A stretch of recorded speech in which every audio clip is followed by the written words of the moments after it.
Shai DeLuca is a native Torontonian, the founder of Shai DeLuca Interior Design. Shai proudly served in the IDF in the late 1990s. He became a social media influencer advocating for Israel and the Jewish people, combating anti-Semitism and anti-Zionism. Since the murderous terror attack by Hamas on October 7th, Shai has used his platform to publish, inform, inspire, and support the community of decency here in Canada and around the world.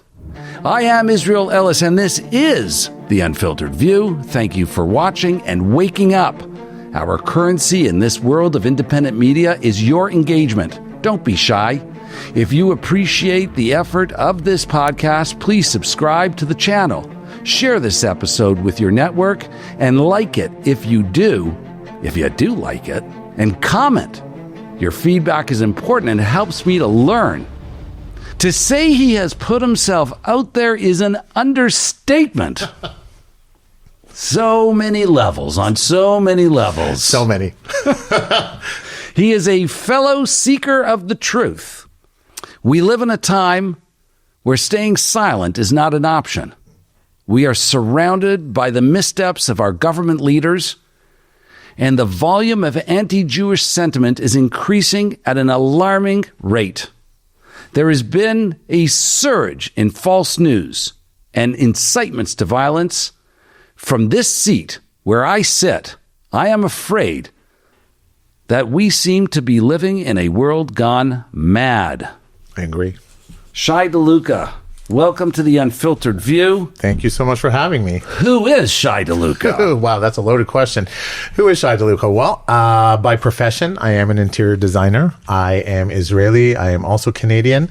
I spent half of my life in Israel, half of my life, a little less than half of my life here in Toronto. And people probably most well know me the best for my role on television. I started in 2011 as an interior design expert, and I've been doing that ever since. And since October 7th, when I was back home, I came back here to Toronto, and I started to notice something probably that a lot of people noticed a lot before me, was that the media here presents certain things that happen in Israel in a very interesting way. And there were filters that I was uncomfortable with, including my own interviews that I was interviewed on, and things that they edited afterwards, which I was absolutely angry about. Like in your regular shows, or no. You're just saying what you observed? No, so I actually came back after October 7th, and I was interviewed for various news programs here in Canada. And while I was speaking about on October 9th and October 10th about what I had witnessed and what I had been through in Israel, they were putting up pictures of Gaza. And that was an editorial decision. A manipulation. Manipulation, that's a better way to put it. And it angered me beyond... It angered me beyond what you possibly, I don't have to describe to you how much that angered me. My publicist called me right away. They were live interviews, and she was like, "You're not going to be happy." Okay. You're not going to be happy. So I decided I'm going to dedicate 100% of my social media channels to what is going on back home without the filter of North American media. So you went from design to defense. I went from design to defense. I never stopped design. I added defense. Okay. And we're talking about going from interiors and fabrics. Yeah. And then the next day, you're countering anti-Semitism. Okay, that's put simply, yeah. How do those two worlds coexist for you? Listen, my dream growing up was to go into architecture and interior, and what we call in Israel interior architecture, and that was something that I've wanted to do my whole life. And had I not had to do what I started to do since 2014, and why 2014? If you guys remember back then, one of the other wars that broke out in Israel, Suketan, when the 3 young boys were kidnapped and murdered in Judea and Samaria, people that I worked with on the show that I worked with at that time were actually posting that it was Israeli propaganda. It never happened. It was a way in which Israel could now go into Gaza and, start a war. And already then I started to notice that even people that I worked with, people that I had worked with for years, had never had the thought to actually come up to me and say, "Hey, can you give me a little bit of, maybe clear up for me something that I don't understand, or tell me your perspective of somebody who's from there. What is it that we're watching?" Not once. And I just noticed that people were willing to accept a narrative that they had no clue about, but because it was anti-Israel, they were very accepting. So we have at least two types of people over here. We have people who are creating, who know exactly what they're doing. True. And then we have people who are complicit or complacent. Okay, complacent. Or passive. They're sort of on the river going down the stream. Yeah. And there's, I don't know. I don't care. It is what it is. We got to speak to those people, and we'll talk about that in a little bit. But it's the people who are actually creating these false narratives, spinning the yarn, if you will. Do you think that they know what they're doing? Do you think they're being sensationalistic? Or do you think they're just outright anti-Semitic, or do you think they're ignorant? I think it's a combination of many of those things, but I will say this. Right after October 7th, people who have been following along, there is an organization called Within Our Lifetime in the U.S., which is an anti-Israel, pro-Hamas organization. And on October 8th, a day after October 7th happened, they were already organized enough to have literature, information, printed signs, printed banners, everything that they needed in order to protest what they perceived Israel was doing on October 8th and October 9th. That's not something that you can put together in a day. No, I have to tell you that following October 7th, and I think everyone's got their stories, but so quickly, my wife and I were traveling to Europe. And just literally days after October 7th had occurred. And it was a pretty uncomfortable situation, but we had to go. And immediately, wherever we were in Europe, we started to see these massive demonstrations that were just popping up all over the place. Yeah. And I remember thinking to myself, and both of us talking about it, that how likely is it that these types of protests, these types of demonstrations just happened spontaneously? They did not happen spontaneously. Absolutely not. It was as if they were pre-planned. They were. 100% they were. And I will say this, is that there is a lawsuit ongoing in the U.S. now against these organizations, and has been going on since then. It was actually brought up then that these organizations had some prior knowledge. So does that mean that they were working together with Hamas in Gaza in order to prepare for this day? I don't know. I think there was definitely some information about this opportunity, about the possibility of something like this happening. I don't think anyone realized the scale of what would happen. It's very possible that, from the Four Seasons Hotel in Qatar, where most terrorists live a life of meager surroundings. It's horrible. I could see them, sending out the message to all the people through different organizations, like Samadoun, 100%. Who, by the way, you can write a contribution to and receive a charitable receipt from, even though they're labeled as a terrorist organization by this government. Talk about leaders that have failed us. Well, thanks to the Canadian government, I guess so. So, Shai, your journey started a long time ago, though. Yeah. You were born in Israel? I was born in Toronto. Oh, in Toronto. I was born in Toronto, yeah. And that would mean that's like a native Torontonian. That would have covered that, right? No true words have ever been spoken. Yes, I was born in Toronto, but I was born with parents who I had the Israeli citizenship from when I was born. Okay. Grew up here, went to Jewish school here, but was very active. Obviously, my family, my parents, my grandparents, always very active here in the Zionist community, but also our family back home. So we were back home often, and I always knew that I was going to go back home at the age of 18 after I finished school too. We got this really cute picture of you that we're going to put up. Oh no! Of Shai DeLuca. Wait. Nice. Where is that? Where is that? We've got. We're going to do it in post edit. All right. And we've got this photograph of you as a Israeli soldier. Oh my goodness! One of these striking Israeli soldiers. Yes. So there was never a question of what to do, that you were going to join the IDF. No, I mean, I think probably my parents at some point were like, we're living in Canada, you don't have to. But I think it was always something that I knew I was going to do, and certainly something that I knew, my parents maybe were a little less supportive of it at the beginning, not as much as my grandparents were. My grandparents were very much about it. That was something that was very important to them for continuity. And it was something that I always knew I was going to do. My grandmother basically raised me, so she was the one who decided. So how was your experience as a lone soldier? in the IDF? Listen, I think that, I went through many things. I went into the army the day after Rabin was assassinated, so November 5th, 1995. It was extremely tumultuous. Nobody knew what was going on in the country that day. I remember on the day he was assassinated, we were sitting at home and wondering, do I go to the army tomorrow? Is it going to be a civil war? Nobody knew what was going to happen. It was an interesting time. I think it was a lot quieter, certainly in terms of what we're experiencing now. But my experience overall was one that if I had to relive it again, and with everything that I went through in the army, and I was injured during my army service, I survived a bus bombing during my army service, I would go through everything again. Were you 18 when you started this? I was 18. Okay. 18 years old, serving 3 years at the time. Yep. So you're about 21. Yep. What was your perspective of Israel going into the army? And what was your perspective of Israel coming out of the army?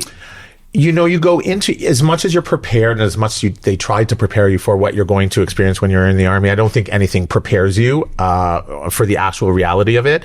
Going into it, you have a very ideological idea about what Israel is and what it is to our people and what our history is and why it's important to be doing what we're doing. And I think that I left it with that, I was even stronger in that belief. I understood, having served what I did. I understood, seeing the things that I saw, how important it was. It's ideological, and it's almost, it's something that you talk about and it's something that you're taught, but I don't think you can truly feel it and understand it until you've been in it. A lot of people go into things at that age with a romantic vision of this is what I'm going to achieve. I'm going to lead, or whatever it is. And then reality sets in. Yeah. And I'd like to know from you. Yeah. When you went into the army, did you leave feeling that IDF stood for a defense force, or did you feel that from what you experienced in Judea and Samaria during that time, did you feel that the IDF was an aggressor? We've never been an aggressor. We've always been the defense force. And the reason that we are called the Israel Defense Force is I don't know another army in the world that's actually called whatever the country is defense.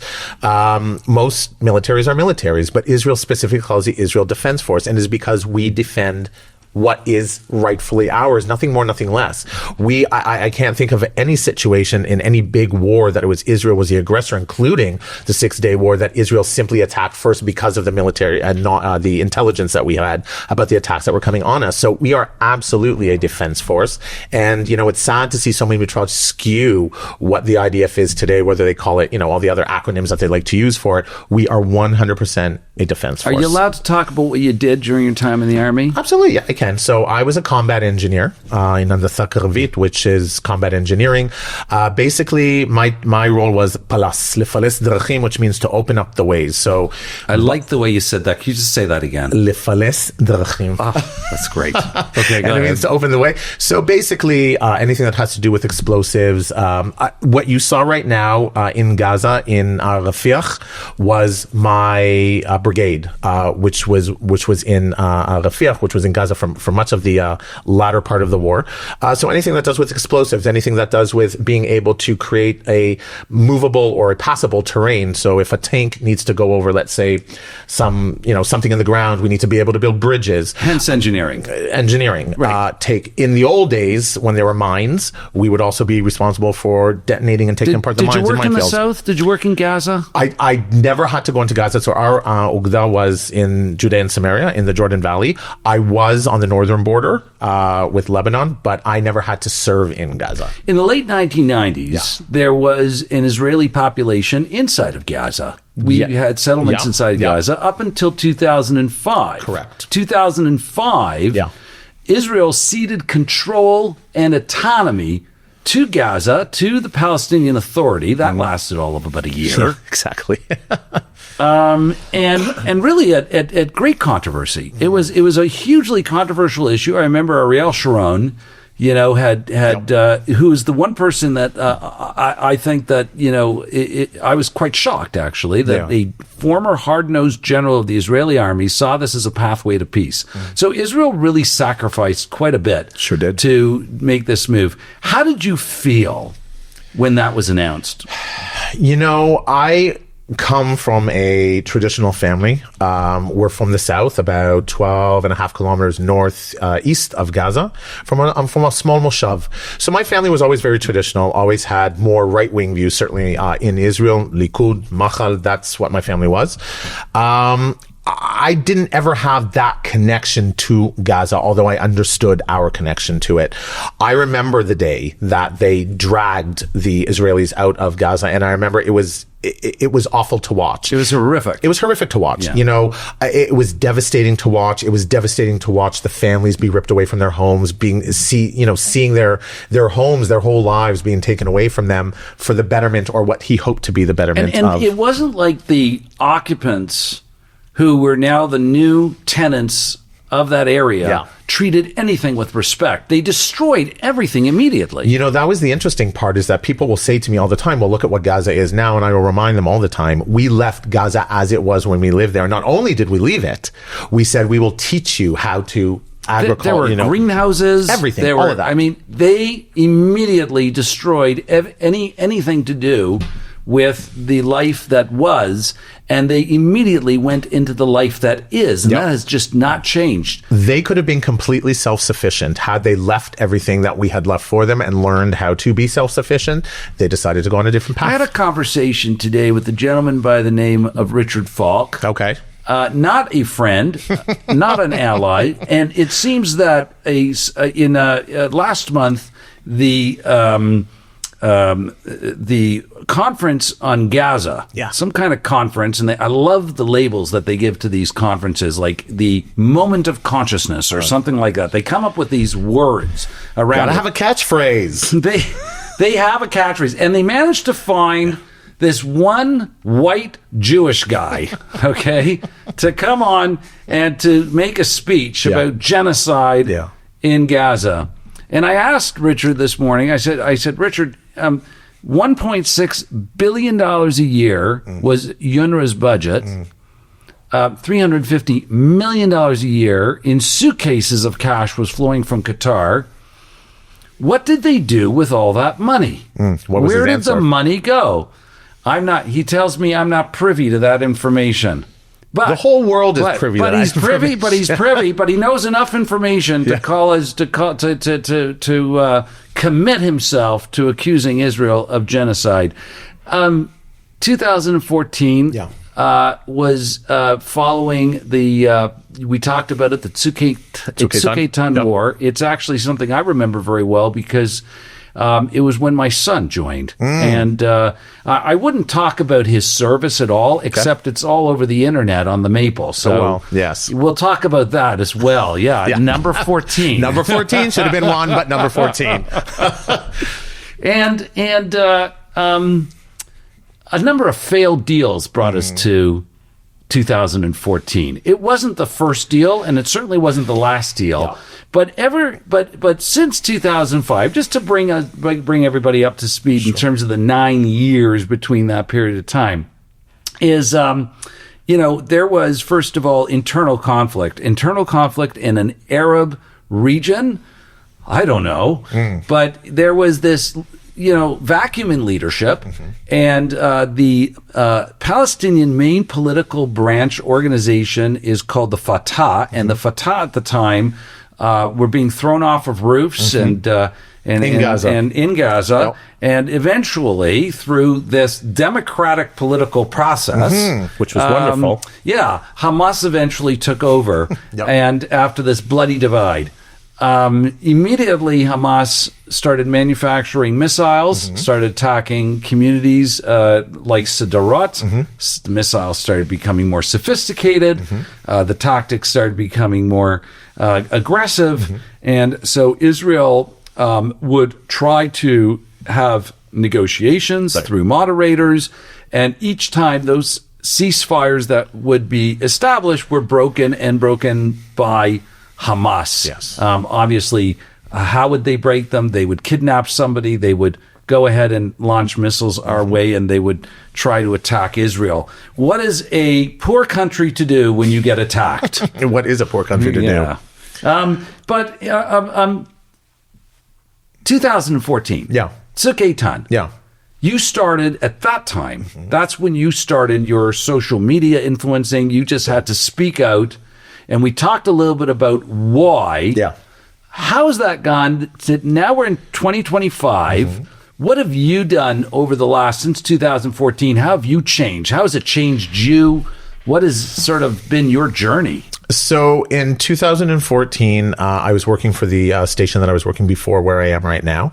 And as I had mentioned to you before, I was working with a producer at that station who knew me for as many years that I had been there. I believe it was 2.5 years. I had actually gone with our show back to Israel. We filmed there. It was amazing. Some of the highest rated shows ever in the show's history. And 2014, this happens. And all of a sudden I see this person who I've worked with, who I figured or considered to be a friend, certainly a colleague at work, post about how the 3 young boys who were kidnapped were never kidnapped. And this was Israel's way to, it was a false flag operation in Israel's way to go into Gaza. And I realized at that moment, and I can remember exactly where I was sitting in my home, when I said to myself, I can no longer use this platform which I had built, and I had already been in TV for a good number of years, so I had built a sizable platform. I can't just use it anymore for just the fun stuff, for, fashion design and all that kind of stuff. I have to start using it now for the stuff that also I need to educate about, because clearly, if people who I work with, who know me, who have known me for years, university educated, working in an industry that is a well-educated industry, all of a sudden are now posting things like this, I need to do more. And that's when I started. And back in those days, I had Twitter. I don't have Twitter anymore. Horrible place, don't go on it. And I started to use that as really kind of my voice. And right away, I started to get these death threats. And I was getting them actually to the studio that I was working at then. And it got so bad that there had to be an internal discussion about how do we keep Shai safe. So for a very small portion of those months in that year, one of my absolute favorite things to do was we had live audiences and be able to interact with the live audiences. I wasn't allowed to do that anymore, because not because they were mad at me, because they were worried that they don't know who's in the audience. They don't know if somebody's going to pull out a knife.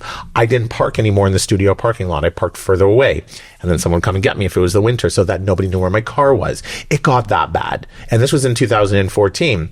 And it didn't irk me. I think it made them more nervous. They were, for my own benefit and my own welfare, it made them nervous. But what it also made me was, I hated it, because it made me that special case at work. It made me that other person at work.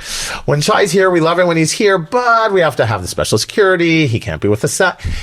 It just made me, it put a target on me that I didn't want.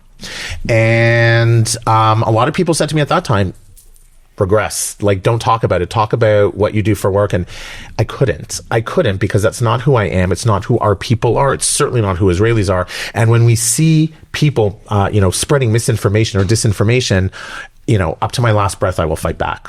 Wow. Look, I think that there's always a red line. Yeah, there's a red line for, I don't know, everyone's got different red lines. Sure. I ask often people, like, what's your red line? Yeah. What is it that's going to make you, like, leave Canada? Yeah. What has to happen? And the answer is, I don't know. But I think there's always that moment, that pivotal moment, where you sort of find out who you are in this regard.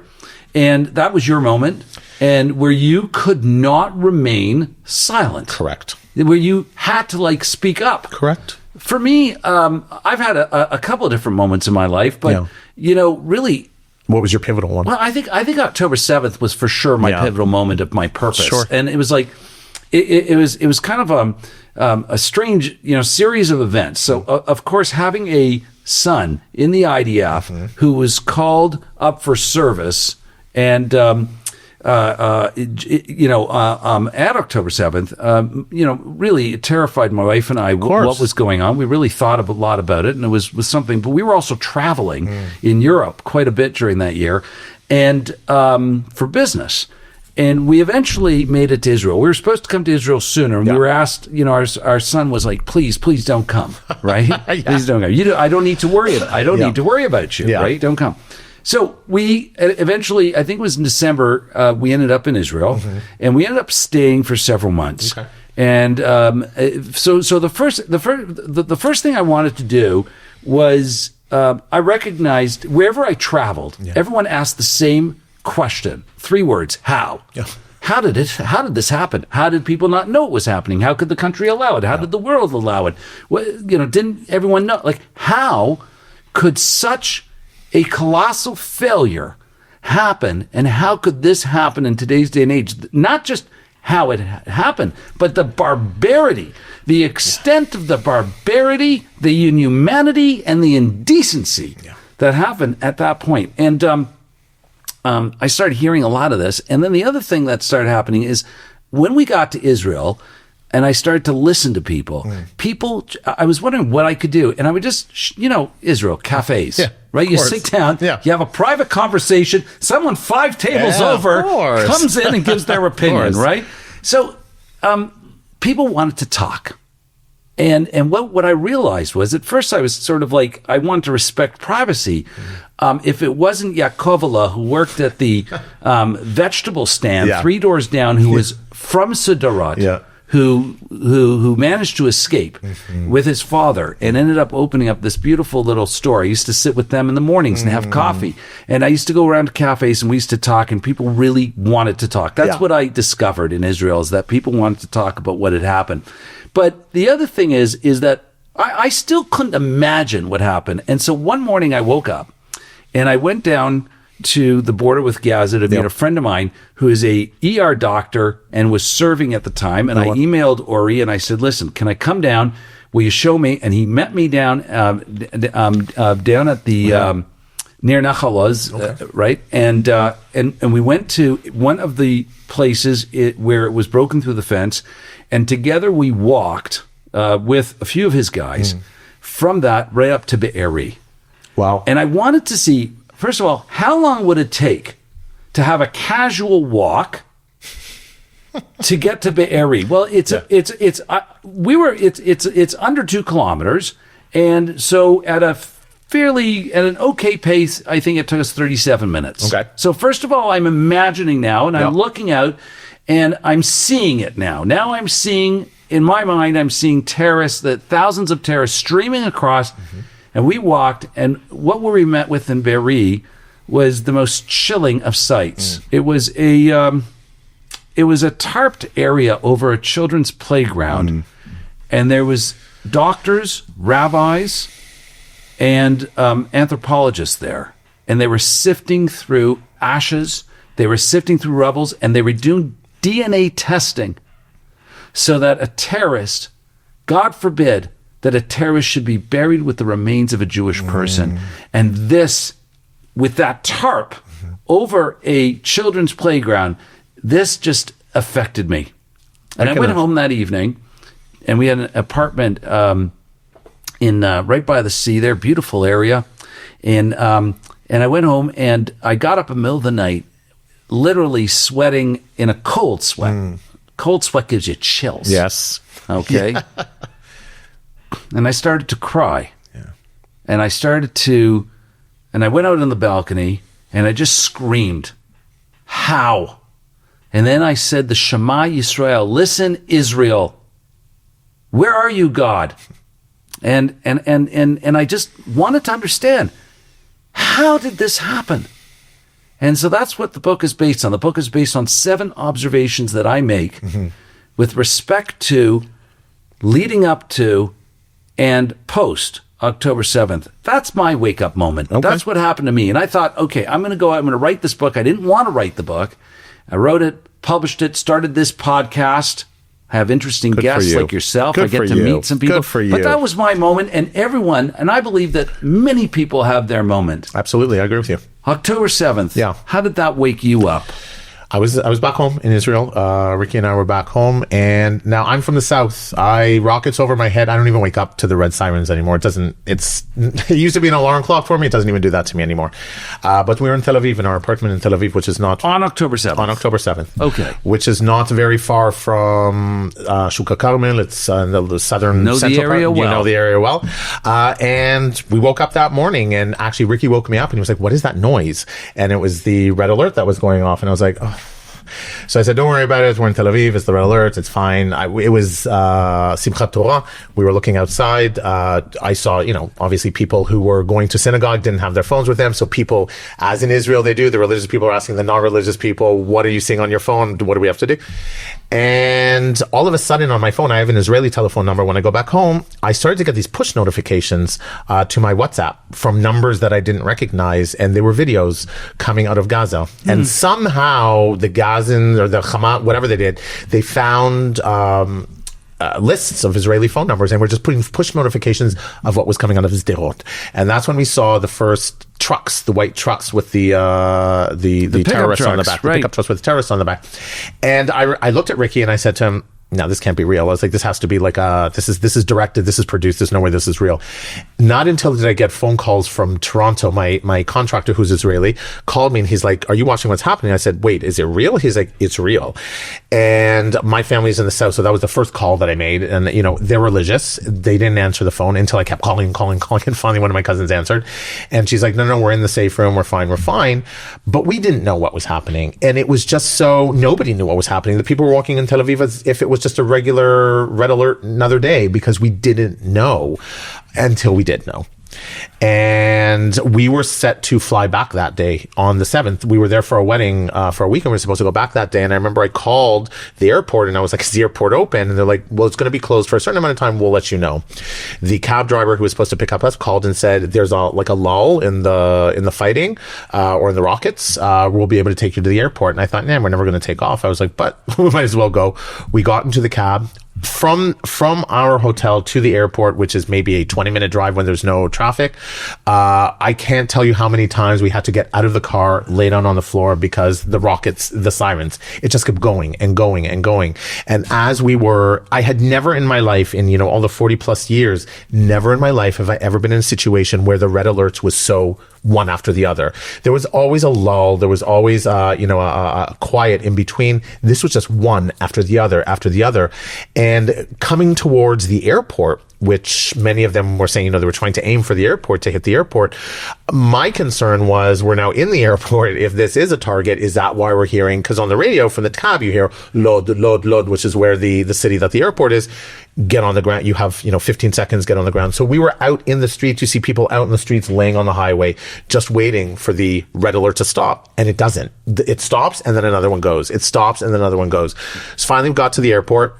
Right away, they ushered us into the bomb shelter in the basement of the airport, and there was a quiet all of a sudden because the rockets had stopped for a little bit.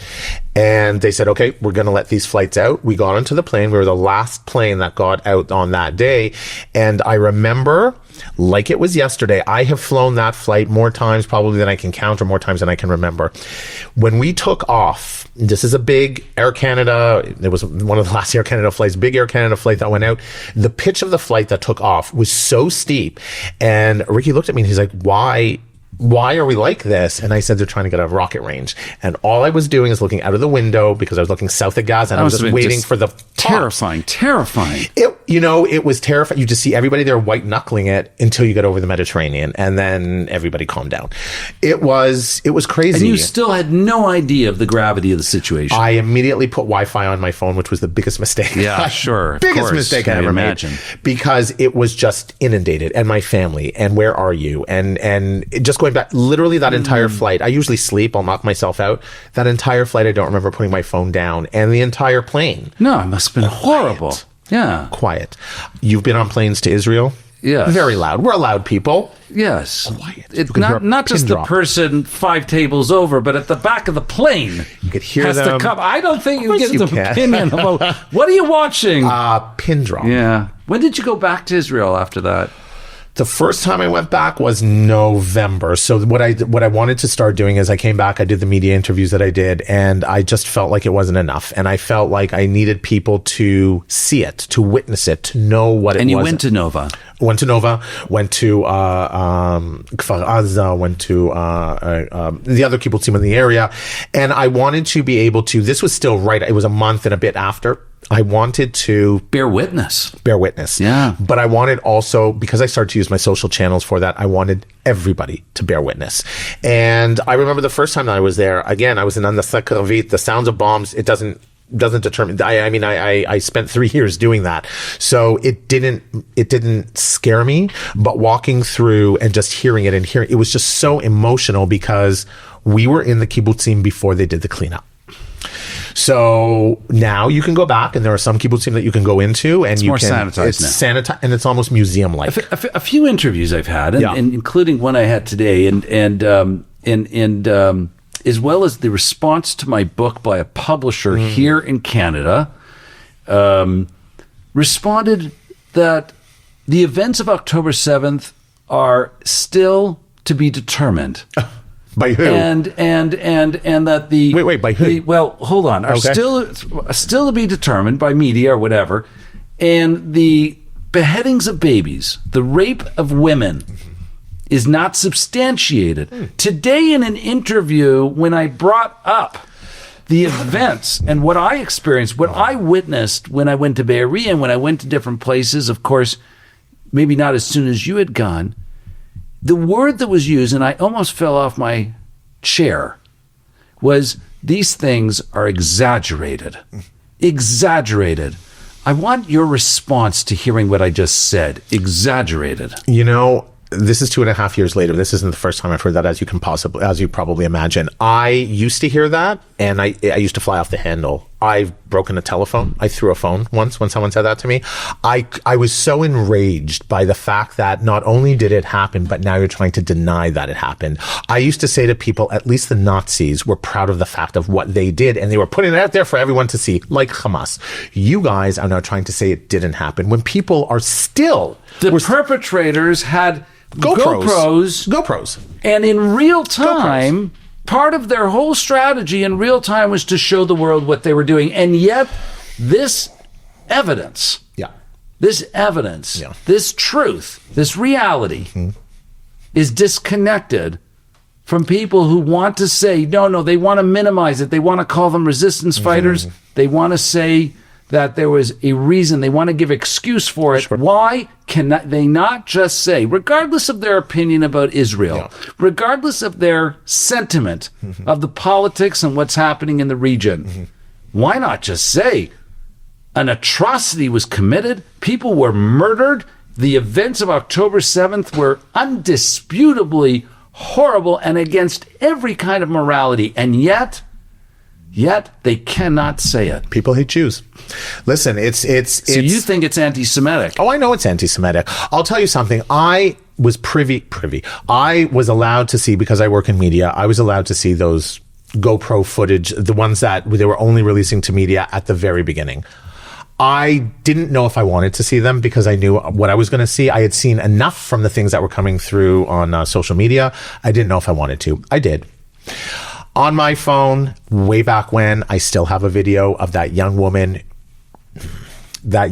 who was laying on the ground and Hamas was over her cutting her fetus out of her stomach. I have it on my phone. And I refuse to show it to people because the same people who demand that I show it to them are the ones who get joy from it. And I'm not going to give anybody joy. From the very beginning... It's sick. It's a sickness. It's sick. I, from the very beginning, disagree. I understood why my country decided to not release the footage at the very beginning at the requests of the family, and I understood that. I wonder, or I think it might be pertinent that I say that when it comes to this kind of stuff in Israel, unlike probably any other country that I know in the world, we are very much driven by what the personal experience and the personal wants are of families in these situations. There is an unwritten contract between every Israeli citizen and the government and the army.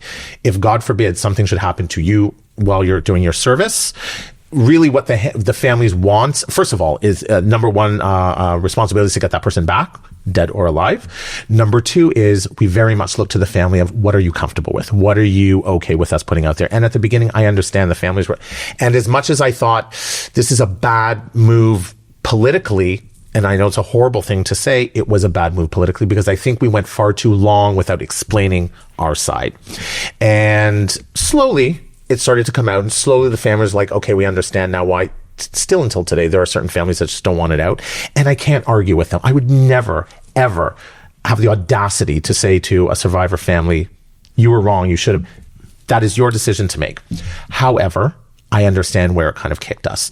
And here we are today now trying to, I don't want to say clean it up, but we are trying to at least put out this information there when for 2.5 years, we've been seeing this other side of this information that's for the most part been absolutely incorrect and disinformation. But when you don't have the balance saying, hey, I think that it's very difficult for people. I mean, I've had many people coming up to me saying, hey, you're doing great work. Yeah. But I'm sorry, I didn't listen to all of your episodes. I just can't take it. I can't take it. It's too much information for me. And I can't take the images anymore. Sure. I mean, people have breaking points. Yeah. I mean, I'm not going to judge for people, certainly not if they have to watch me for, long episodes. But the point is that I think it's just so horrific. Yeah. In 2021, I believe it was 2021, you sued Kimberly Hawkins, owner of Food Benders, for defamation, and you won the lawsuit against her for, I believe, $120,000. Took 3 years, Canadian legal system. What was that about? So in 2020, just as COVID started, I don't know, I was on social media, I'd made a comment about something, and somehow Kimberly Hawkins, who was the owner of Food Benders, found out who I was. I had no idea who this person was. And when she found out that I was on air, she decided, well, this is a good target to, let's target him and see if we can get him fired because we'll make an example out of him. And she basically put out into the social media world that I am a terrorist, I sniper Palestinian children, and I am a murderer, all because I'm Israeli and I served in the IDF. And we gave her, I didn't know what to do with it until a lawyer actually reached out to me and said to me, listen, this is something that I think that you should absolutely pursue. And I don't know enough about the Canadian legal system. And I was like, is it like the US legal system? Is like a quick? No, it clearly was not. It took 3 years and it was a long drawn out fight. Did you try to shut her down? We did. So, well, not shut her down. We tried to ask her nicely. Yes. Educate her. We sent a cease and desist. We said, listen, you need to retract this. And I was more than willing to actually go and sit down with her and talk to her about it. Okay. This was not a person who wanted to talk. I'll just veer off for a little second here. Where she was located, I had never been to that part of the city. It was like Bloor West. Never really went there. My barber, decided one day he was going to move his place into somewhere that was close. So Ricky and I went one day and we parked our car. And as we were walking down Bloor, Ricky says to me, isn't that Food Benders? And I looked over and you could see all of the things that she had on her window. And, people can Google back and see the things she had there. And I was like, oh no. I was like, and where this person, white, stupid woman. Whiter than Casper the Friendly Ghost. Can I say that? Can I say white, stupid woman? She's like, she was like from somewhere in northern Alberta. Right. Anyway, so we walk by. I'm like, let's not stop. But he wanted to. So Ricky is from Mexico City. He wanted to understand more of what she had on the window. And I was explaining. We were on the other side of the street and I was explaining. She clearly, I don't know if she was standing there waiting for somebody to come, but she saw. She came out and I said to Ricky, oh no. I said, that's her. Let's just keep walking. So we started to walk back along Bloor Street and she, God bless her, in her Daisy Dukes and in her rotten teeth and in her hair all over. Can I say that? I don't know, but it's true. She started to run down Bloor Street to catch us. And I'm like, catch the Jew. I was like, are you really going to do this in the middle of the street? So as we were going north, crossing from the south side to the north side, she literally stopped us as we crossed into the thing and started to go off on me. And she just went off on me. And people are starting to come around. And Ricky was getting visibly angry. And I was like, nope, don't give in to her. I was like, just keep walking. I was like, I have nothing to say to you. Keep walking. And she just kept going off. And she's trying to film me. I was like, I don't know what you're trying to film. I was like, look at me. I'm in shorts. I look horrible. I was like, I'm going for a haircut now. I was like, wait until I get it done. But it was so brazen and upsetting. I mean, I don't know what she thought she was going to accomplish by this. The lawsuit has already happened. So sorry, this is after the lawsuit. This is after the lawsuit. And this is after the judgment came in. No, the judgment came in 3 years later. So it's in between. Okay, fine. So it's when you filed your statement of claim. Yes, and her lawyer clearly did not instruct her well and say, listen, don't get into anything with him anymore. But she did. And later on, I then I believe it was the next day or 2 days later. So what I used to work on was a morning show for City TV, which was City Line, which was a lifestyle program. Breakfast Television, which is the morning part of that, interviewed me that next day or the day after about that, and said, wanted to know about the lawsuit, wanted to know about what my experience was, and I had told that story. And you would have thought that the lawyer of Miss Hawkins would have said to her, "Listen, don't respond, don't say anything." She then took a screenshot of me on the show and did another post and said, not only did Shai not say he didn't sniper Palestinian children, or that he's not a murderer, that he's not a terrorist, that to me means that he is. And why is it that nobody's talking about my side? What you need to do now is try to cancel him from City. She posted that. Well, my lawyer saw that right away, reached out to her lawyer. It came down within about an hour and a half. But the point is that she was still all gung-ho about it. For the next 3 years, depositions and all the other legal stuff that I had to go through in order to do it. I had a great legal team. And you won the case. And I won the case. And did you collect on damages? Not 1 second from then up until now. She sacrificed her business. She did. Do you know what happened to her? I don't know. I hope she sees this episode. I hope she does. Listen, I think we'll send her a link. She has tried to make, offers throughout the. She made offers before the settlement, and she has tried to make an offer since then for me to settle outside of the amount that she's supposed to pay. And I'm not about that. It's just bizarre. You did what you did, and I think that you need to pay for what you did. People have to understand there's consequences. Absolutely. And first of all, I want to say that. Shai, putting yourself out there is not easy. No. And it's not easy from, sure, there's the safety aspect of it, but there's also the mental health issues. Yeah. And not to say that you've got issues, but although... My husband's here, he might disagree. I don't know. But there are. I mean, I have to tell you, writing the book, doing what I do here, I'm going to be vulnerable with you. I'm going to tell you that... I have to question myself often. And when I hear when people come up to me, and when they say to me, you're doing a great job, you're doing a good service, thank you very much, please keep on going. It's as if they're reading my mind, because honestly, it's not easy to speak up and become a dandelion. Yeah. You know what happens to dandelions, right? Okay. Sure do. Hunting of the Jew. Yeah. This website, findidfsoldiers.net, is an example of indecency. At the very minimum. At the very minimum. It is an example how it's like the game show. Like if there was a game show, how indecent can you be? They would win. 100%. Hands down. Yep. The show is the website is clever. These guys know what they're doing. Yep. We've been to lawyers about it. My wife and I are all over it. Yep. My son is listed there. You're listed there. There are soldiers who have died. Yeah. Who are on there. What? How indecent can you be? There were like 80-year-olds on there. No, right. There were older people. There were young people. Yeah.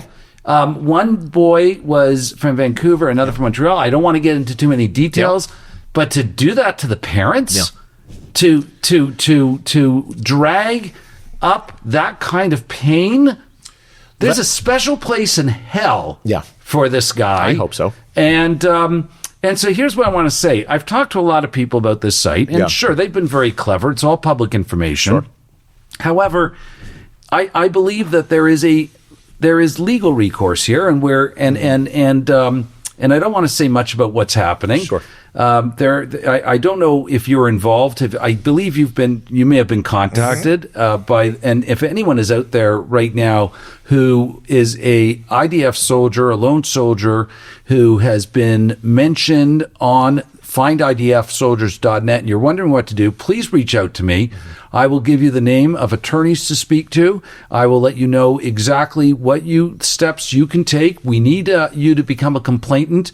There definitely is a violation of hate laws over here, and there's just going to be hopefully some justice served. But what is just unbelievable is that this site continues to be live. This guy continues to add names. He just did an updating about this, what our consular officials are doing, what they're doing in Israel. I've had discussions with Maurice Hirsch in one of my other interviews, who's the former IDF prosecutor for Judea and Samaria. There are quite a few people out there who are very interested in this website. And just so you know, Mr. What's his name? Mastracci. What kind of name is Mastracci? Italian. Davide Mastracci. Well, just so you know, Mr. Mastracci, you're being watched. Yeah. We know who you are. Yeah. And we know where you are. You know, I'll just say this about him. It's interesting because on his bio, he puts aspiring Marxist. And I think that that's interesting because anybody who Googles Marxism, communism knows there's about anywhere between 100 to 140 million people who were killed under these ideologies, but he's aspiring to be that. So we know exactly who he is. And and this partnership, with the Marxists and the jihadists, we're going to talk about in 1 second. That's my sort of next thing as a segue. But I want to know what you feel. First of all, how do you really feel about seeing your name on that website? And what do you think of that website? And what that website is really about. Listen, I don't have to tell anybody who's Jewish or who knows Jewish history what Jews enlists, what those things, how that reads to Jews. And for those who are listening and might not know, Jews were put on lists to round them up during the Holocaust. So we have a very dark past with lists. Nobody likes to be on a list. And I've seen the lists. You've seen the lists, right? Yes. Yeah. Anybody who's been to Yad Vashem, who's been to any Holocaust, knows what those lists are. And I think that this was definitely part in what he was doing. But what I will say is this, is when I was on that list, I was one of the original 80 that was put on that list. He claims to be a journalist. There are 30,000 Israelis living in Canada. All 30,000 of us served. You put 80 together. Good for you. And, it wasn't as much journalism as it was a hit list. And I don't for 1 second think it was anything other than that. He says it's just compiling stuff together so that people know it's a database. A database of what? The Nazis' lists were databases too. You can put whatever word you want on it. Public information, and this is the thing, but I believe that public information that is posted to the public, is posted under a certain purpose or under certain guise 100%. Of why you are not allowed to take that information and use that information differently than what its intended purpose was for. And there's no question about it. 100%. This is a modern hunting of the Jew. Yes, it is. This is a modern, lists and databases in today's age where this guy's going out there and doing that. And I am just, I just feel horribly, horribly betrayed. I don't think I feel betrayed by him because that's who he is. Not by him. I feel betrayed by the leaders of this country, by the Attorney General, by the legislative powers who don't seem to have the agency to shut this down, and by the stupidity, of people who say free speech. Let me tell you, banners from the river to the sea. Is not free speech, is it? No, it's not free speech. It's calls to genocide. I agree with you.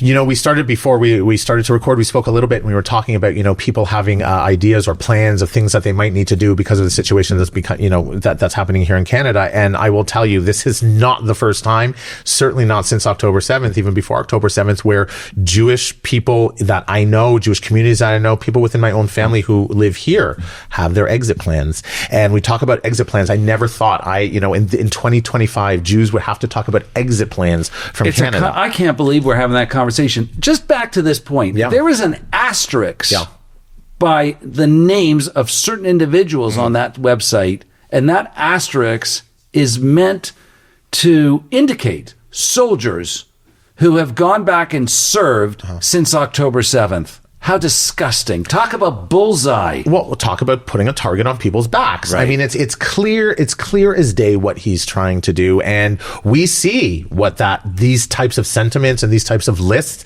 and you can draw a clear nexus between this and things that we're seeing happening on university campuses around the city. Queers for Palestine. Oh, God. I gotta go there. Come on. Yeah, listen. I mean, many years ago when this first came out, it was like chickens for KFC. You cannot. I will never understand somebody who stands up to me and listen. I speak at university campuses all the time, not only about the history and my service. I talk about LGBT rights in Israel, and there will be people who will stand up there time after time after time again and say to me, "You're pinkwashing," and I look at them. Oh, love another term. But I look at them and I say to them, how dare you tell me that me talking about my lived experience is somehow an attempt to not talk about something else? You're basically trying to silence me, a gay person, because what now? Because it doesn't fit with your politics? You're not gay, are you? Who told? Who blabbed? Who blabbed? Listen, there is a bizarro partnership here between the progressives and the jihadists. Yeah. And this idea of when I see the Pride Parade and when I see this Queers for Palestine, I can't think of a more. I don't even know what to do with that. Ridiculous. I don't know. But a gay couple moves to Ramallah. Yeah, that would never. Hold on. Okay. Trying to see how this is going to end. Gay couple moves to Toronto. Ramallah. Moves to. Basically, Toronto is almost there, but moves to Ramallah. Walking down the street, deciding to hold hands. Yep. How long have they got? Not even. Yeah. Not even. It's, that, I know that, anybody from the Palestinian territories know that, anybody from Israel knows that. But I will tell you that here in the West, I was at Rochester University, I was delivering a speech on an lecture. Saw that. You saw. And I spoke about LGBT rights in Israel. This kid in a kafia, got up and started to scream at me, "You're not talking about LGBT rights." And they cover their faces. Always. Because that's the sure sign that you want to have a real conversation with me, is that you don't want me to know who you are. But he got up, he started to scream about how the fact that, LGBT rights in Islamic communities, and he's from Nablus, which is Shechem, and there they fly the LGBT flag high above homes in Nablus. You're such a liar, not only because anybody who Googles it knows that that's actually illegal to show any LGBT symbolism in the Palestinian territories, but you're a liar because there are none. There literally are none. And suddenly his phone didn't work. I said, "Show me pictures," because you were there. I went, "I have pictures. Show me your phone." Oh, my phone died. Good news. I've been traveling all over the world. I have every charger that you want in my phone, in my bag right here. What do you need? I don't want your dirty Zionist hands touching my phone. I think other than Queers for Palestine, one of the funniest signs I've seen is Grandmothers for Gaza. I've never seen that. Is that real? Grandmothers, yes. Just as stupid. Just as stupid. And I'm just, it just floors me. My wife and I were in Collingwood for the art festival. Yeah. And we're walking around. Yeah. And stenciled on the street, and there's hundreds of people. There's vendors that are outside and they're selling their wares. There's musicians in the street. Yeah. It really was a beautiful day. It was unbelievable. But stenciled on the street is #Sanction Israel, #Free Palestine. And I'm thinking, so a couple of things first occurred to me. First of all, I'm thinking, hey, I'm trying to enjoy myself. Yeah. I'm in Collingwood. Okay.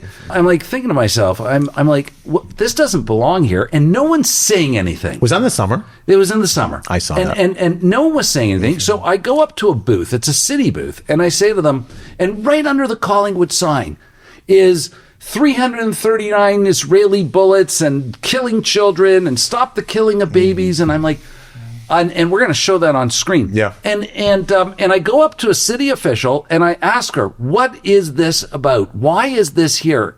And she says, "It's free speech." I go, "Free speech? You got to be kidding. I'm Jewish. I'm a resident here, a taxpayer in the region. I don't feel safe. Yeah. I feel unsafe. I want this taken down immediately." She says, "Sir, that's free speech." I go, "This is not free speech. This is an incitement of violence because they don't understand." And this is what happens with normative and demonization. Yeah.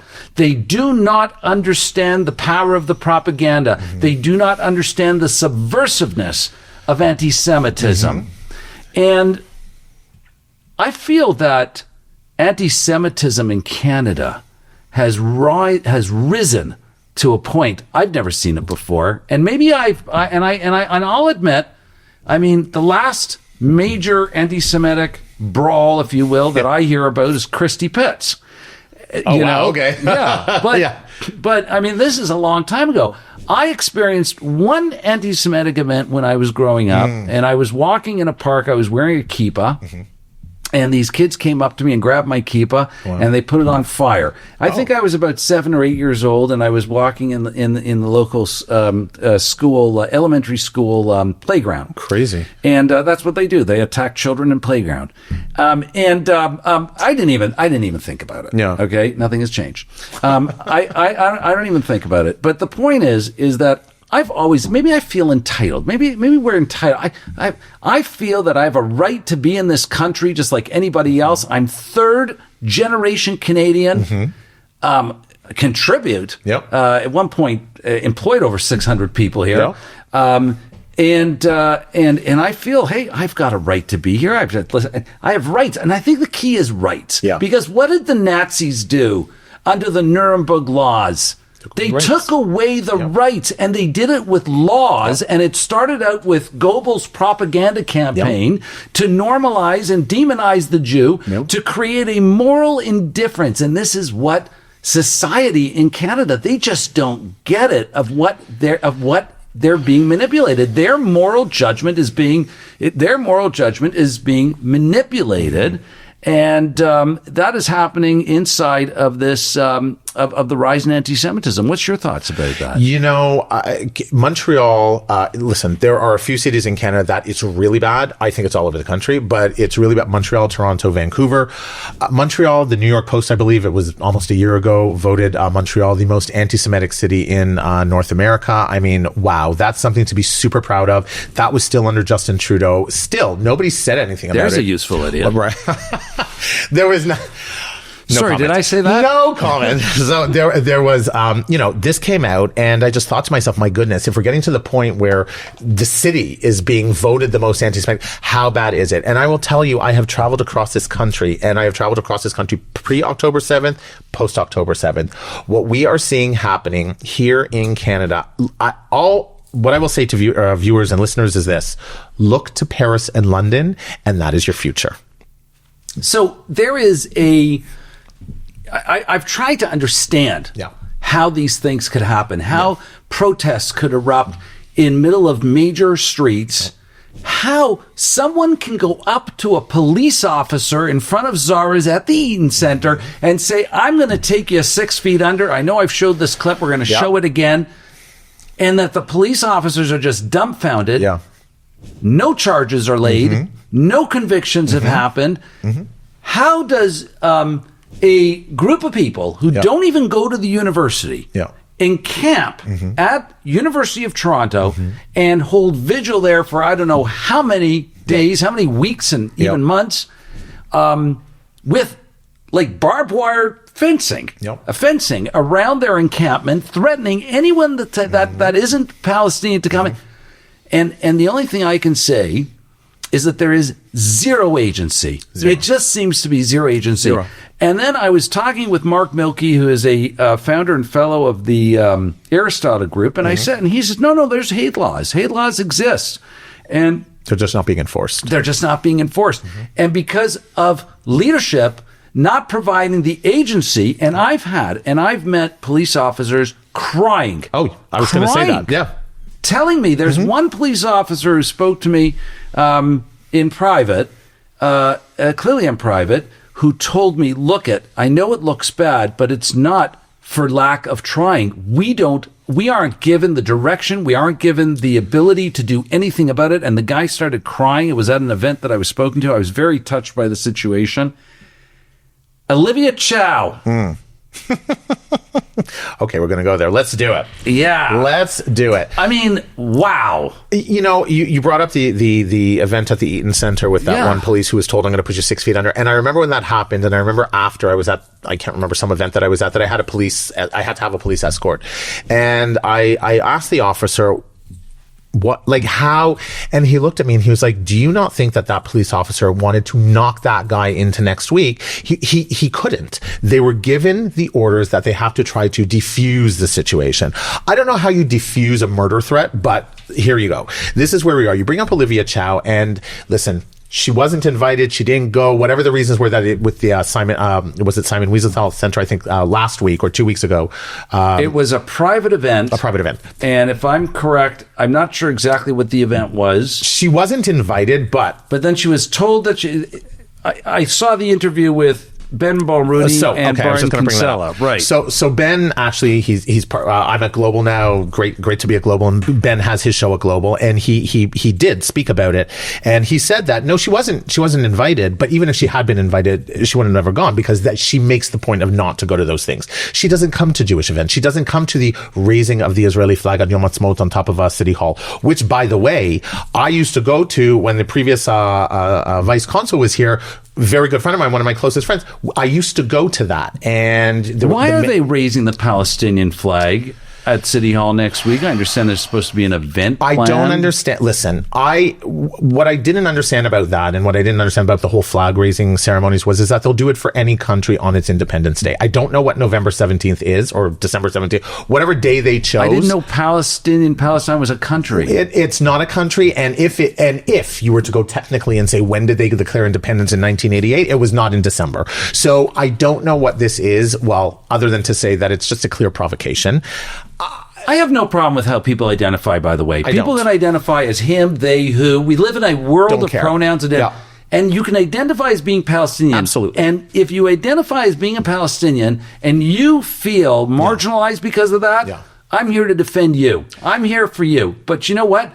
There are no Palestinian people, and there is no Palestinian country. You know, I get really fired up about this because, you know, like you say, you want to identify as whatever you want, that's fine. I will go a step further than you, and I will say, if you hold a Palestinian Authority passport, I will say, you want to say to me you're Palestinian? I'll agree with you. But to say what we're seeing in the world today, in our hundreds, in our millions, we are all Palestinian. Somebody who has clearly no connection, just saying I'm Palestinian, who's Jordanian, or I'm Palestinian because they're Egyptian, or I'm Palestinian. No, we're not. I realize that in 2025, words no longer have meaning. Genocide doesn't mean anything. Ethnic cleansing doesn't mean anything. Words don't actually mean anything. All of these words have been given some kind of equivalency to what's going on. They become meaningless words. I didn't want to go there. Holocaust. Absolutely. If I have one more person tell me that there's a Holocaust going on in Gaza, I want to take these people and bring them to Auschwitz. I went to a function the other night, and this guy, bartender, I'm talking to him, and he asked me what I do and what I'm doing there. And it was a bunch of artists and whatever. And I said, okay, I'm a writer. Yeah. What'd you write? I wrote a book. What was the book called? Yeah. The Wake Up Call. Wow, sounds interesting. Yeah. Okay, what's it about? October 7th, global jihad and the rise of anti-Semitism in a world gone mad. And the guy's just got this blank stare. I was going to say, that conversation ended right there. He says, well, you know, he says to me, the Jews, this is what he says, listen to this, the Jews took over Palestine. I said, oh, really? Why is that? They said, because the white Europeans had nowhere else to go. They had to go somewhere, and they went there to Palestine. I'm like, seriously? But he believed exactly what he's saying. And this is the problem. The problem is that there is a negligence of leadership and of people in authority and people in media. Yeah.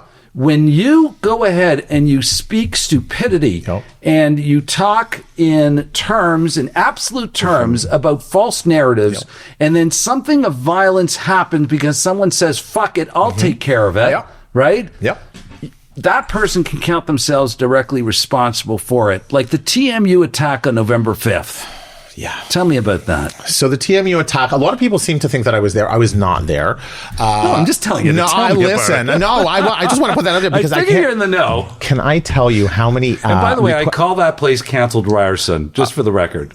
Well, there's another term. I'm not going to put it here on air, but there's another term I have for it.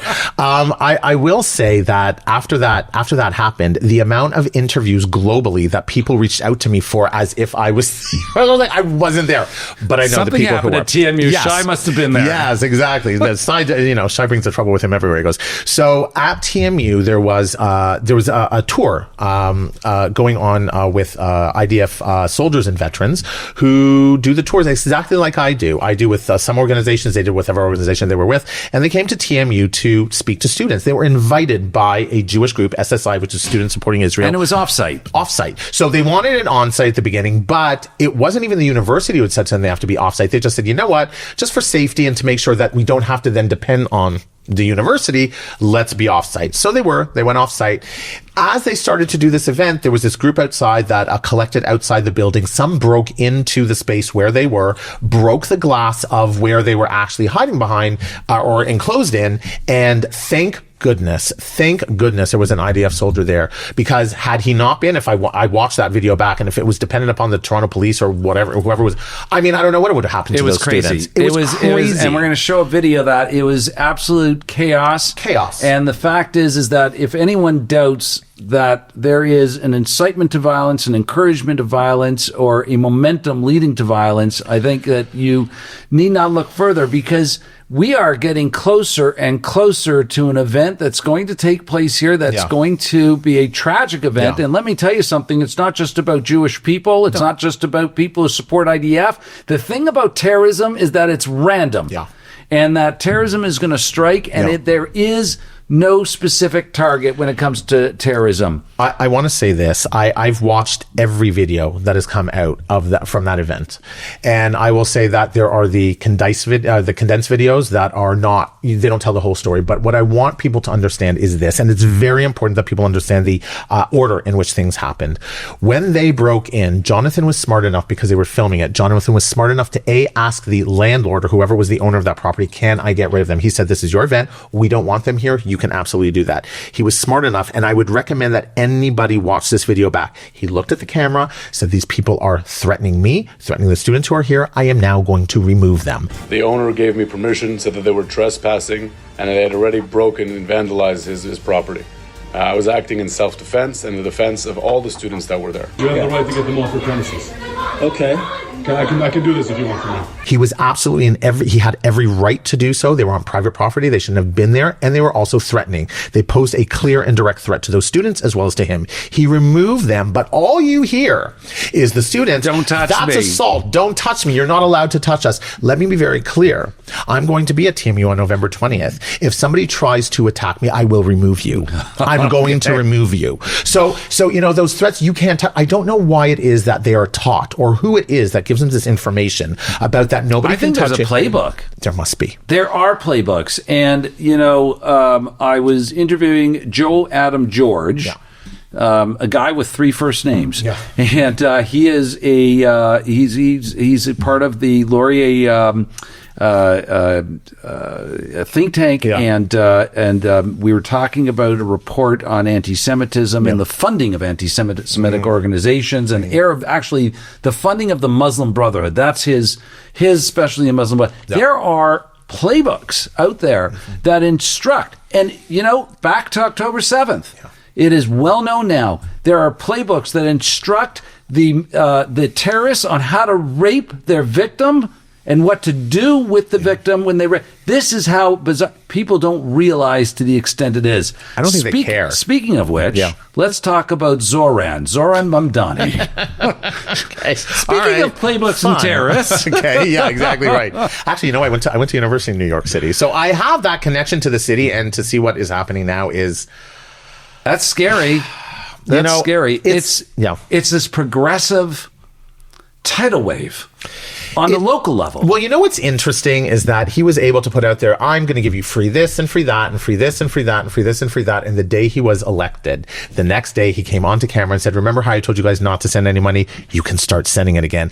I mean, I don't know how uneducated somebody has to be to believe the things that he said could actually be implemented anywhere in the United States, New York City, specifically, that is such a capitalist society, as if that is ever going to happen. So basically, they put a man who has not had any actual lived experience in jobs in a position to run a city that has made promises that are absolutely unattainable, A, because the governor won't let them, but B, also because they're unattainable from the simple fact that financially he can't do them. He has no experience running a simple small company. He can't run a hot dog stand, let alone a public service of over 300,000 people. Nope, that's right. I wish good luck to New York. Oh. That's what I have been saying, and I said, thank goodness. Start spreading the news. I don't live there anymore. I said, secretly, at home, I'm like, hee. I was like, I can't wait to see how this turns out. But, I feel bad. I know people who live in New York, and I don't know how that's going to turn out. There is a scary wave of progressivism, and I don't think people out there quite understand the nature of what we're talking about when we use the words progressive. I don't think the progressives know what that means. I think that there is this. There's many different categorizations now, because there's the progressive Democrats, and then there's the ultra progressive Democrats, and then there's the liberal Democrats. The point is this, and what we're gonna close up here on this very soon. What I just cannot get my head around, cannot wrap my head around it, is there are people with values that we have fought so hard and so long for, liberal values, to break down discrimination, to be equitable out there in how we do things, to include people of race, of gender, of orientation, our educational system. We have progressed as a society in the last, when I take a look, when I was in university only a few years back. Wait, where'd you go? I went to York. Yeah. Do you recognize York anymore? Yeah. Okay. Well, that's a whole other story. but over the years, and I have to tell you, I was one of those very progressive left-leaning. In 1993, I ran for the New Democrats federally. Okay. And so this is my wheelhouse, baby. This is what I'm about. And then you grew up. Well, you know what? I'm a realistic person, and I'm certainly not going to sacrifice myself on the altar of some ideology based on some type of new definition of morality that is completely nonsensical. So let me put it that way, if I can. Yeah, no. But I'm angry. I'm angry because I'm part of that movement. Yeah. I'm part of that generation who fought for gay rights, who fought for feminism, who fought for equality, and all of this is being bastardized and it's being used against us. 100%. And it is painful to see. It is a betrayal, and it is an unbelievable insanity as I watch government and as I watch regular people just standing by. It is not okay in the rear view of all this for people to say, I didn't know. You can't say that anymore. I didn't know is not an excuse. Social media shows everything. Everybody knows. Okay, Shai. We're coming up to this has been phenomenal, by the way. No, I've had a great time. It's good. How do we move forward? How do we move forward as a society, as a community, as decent people? What do you think is the future? I'm going to leave you with something positive. You know, I just came off the second leg of a tour, speaking tour, camera on campus tour that I was doing in the US, and it was in California. I did the California State, north to south. Berkeley, UCLA, all the UC campuses.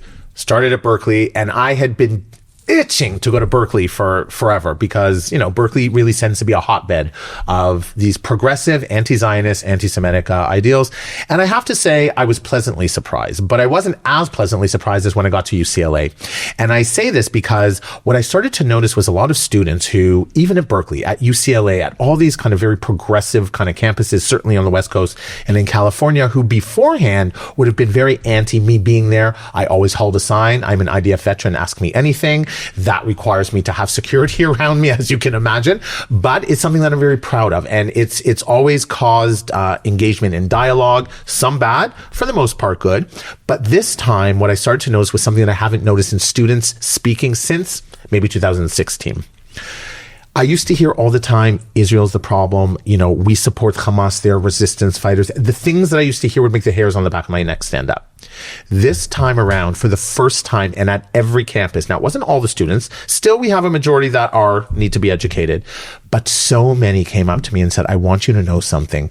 We believed what we were being taught for 2.5 years, and now I'm standing here as the ceasefires in, the wars, come to an end for the most part, the hostages are back. We thought that this was going to calm down, and we're seeing now that it never did, because it was never about that. And when I saw these students standing there saying that to me, I thought, I took that breath, that I could exhale. And I thought, finally, students are starting to realize that they've been duped. They've been sold this whole idea about something, but now they're starting to realize, why are you still protesting when it's over? Why are you still talking about this as if there is still this ongoing war?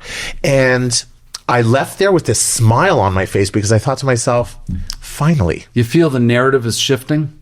Slowly, like molasses, but it is shifting. And I think that what we need to change first is those who are in places of power and in education. I see what's happening in high schools here in the Toronto District School Board, in the York Region District School Board. I have family who work in those school boards, and they tell me all the time, I cannot tell you. We have to sit down in this kind of meeting with all the teachers and staff and be taught about how it is that we have to talk about Jews, about this thing called APR, anti-Palestinian racism.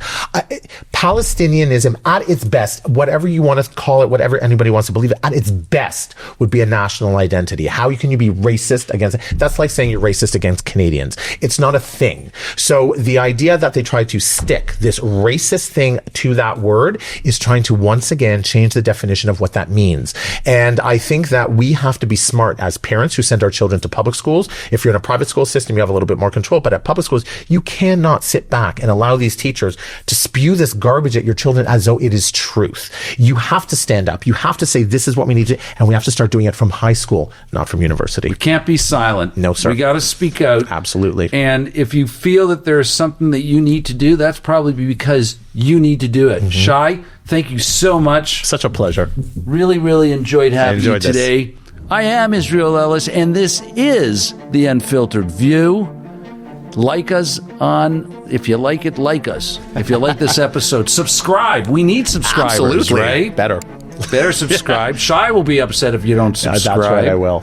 Share this podcast and comment, engage. Yes, in the dialogue. I want to know what people think. Absolutely. Shai's going to be looking out for your comments. I am, and I'm going to be responding too, so careful. And he will be I believe he will be. Yes. Thank you very much for tuning in, because you always have the choice to tune out. And we are the seeker of the truth. We're really trying to find out what the truth is. We're trying to influence the narrative here. This is why we do this. We try to broach all sorts of different subjects in all sorts of different ways with all sorts of different people. And at the end of the day, this world is something that we're going to leave to the future generations. Let's not leave it packaged mad. Amen.